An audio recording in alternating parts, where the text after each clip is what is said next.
अस्सलाम वालेकुम। इस वीडियो के अंदर हम डिस्कस करेंगे आर्टिकल 74 से लेकर आर्टिकल 78 तक।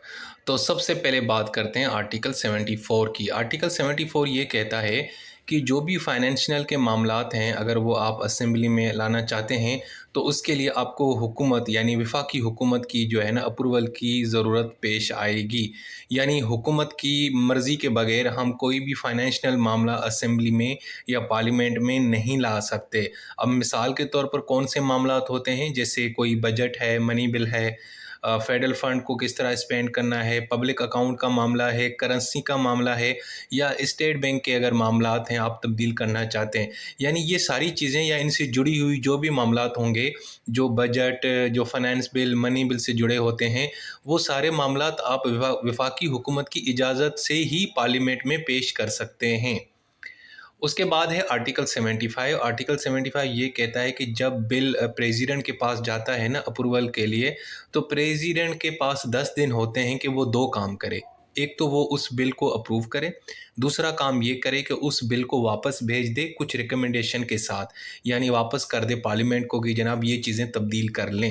लेकिन यहाँ पे एक चीज़ याद रखिएगा, ये सिर्फ़ उस बिल को वापस कर सकते हैं जो नॉन मनी बिल हो, यानी जो बजट, फाइनेंस या मनी बिल होगा उसको ये वापस रिटर्न नहीं कर सकता। अच्छा जी, जब वो बिल वापस दोबारा पार्लियामेंट में जाएगा ना प्रेसिडेंट की तरफ से, तो पार्लियामेंट क्या करेगी, अपना एक मुश्तरका इजलास बुलाएगी, जॉइंट सिटिंग बुलाएगी सेनेट और नेशनल असेंबली का, और वहाँ पे जनाब फिर मेजॉरिटी में लोग वोट देंगे, डिसाइड हो जाएगा।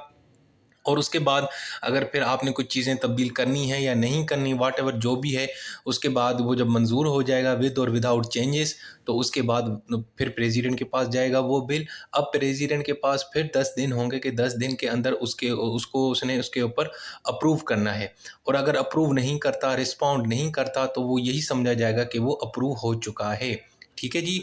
और अगर जब प्रेसिडेंट अप्रूव कर देता है या 10 दिन के अंदर वो कुछ भी नहीं करता और ऑटोमेटिकली बिल जो है ना वो मंजूर हो जाता है, तो उसके बाद वो एक लॉ बन जाता है और हम उसको फिर एक्ट ऑफ पार्लियामेंट कह सकते हैं। और दूसरी ये चीज़, अगर आपने कॉन्स्टिट्यूशन की सारी चीज़ों को फॉलो करके कोई कानून बनाया है, लेकिन उसके बाद भी कुछ चीज़ें रिकमेंडेशंस या अप्रूवल मिस हैं, तो उससे कोई फ़र्क नहीं पड़ता। ठीक है जी। सो मेन चीज़ ये है कि जो एक्चुअल प्रोसेस है कॉन्स्टिट्यूशन का वो ज़रूर फॉलो करना चाहिए, बाकी छोटी मोटी माइनर सी चीज़ें इग्नोर हो सकती हैं। उसके बाद है आर्टिकल 76। आर्टिकल 76 ये कहता है कि अगर एक बिल एक हाउस के अंदर मौजूद है, तो वो ख़त्म नहीं हो जाएगा इवन के हाउस वो ख़त्म भी हो जाए। अब मिसाल के तौर पर अगर एक बिल सेनेट के अंदर मौजूद है और उसको नेशनल असेंबली ने अभी मंजूर नहीं किया और नेशनल असेंबली डिसॉल्व हो गई है, तो इसका मतलब है कि वो बिल जो सेनेट के अंदर मौजूद है वो अभी भी रहेगा, और जब दोबारा नई नेशनल असेंबली आएगी तो उसमें दोबारा कंसीडर किया जाएगा।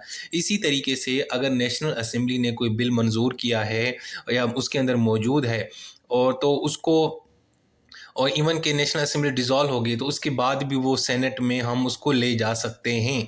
ठीक है, मतलब वो ख़त्म नहीं होगा। यानी एक बिल जो नेशनल असेंबली के पास है या नेशनल असेंबली ने उसको मंजूर किया है, वो फिर भी सेनेट में हम पेश कर सकते हैं, इवन के हालांकि वो नेशनल असेंबली डिसॉल्व हो चुकी है। ठीक हो गया जी।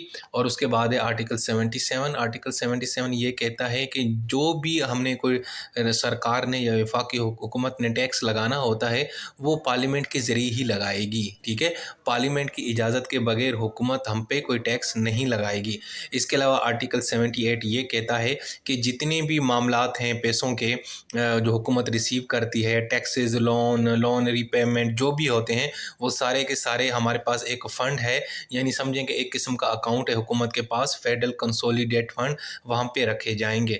और दूसरा ये, अगर इसके अलावा अगर हुकूमत को कहीं से पैसे मिलते हैं, सुप्रीम कोर्ट में जमा होते हैं, फेडरल कोर्ट में जमा होते हैं सरकार की मद में, तो वो पैसे फिर public account of the federation में चले जाएंगे।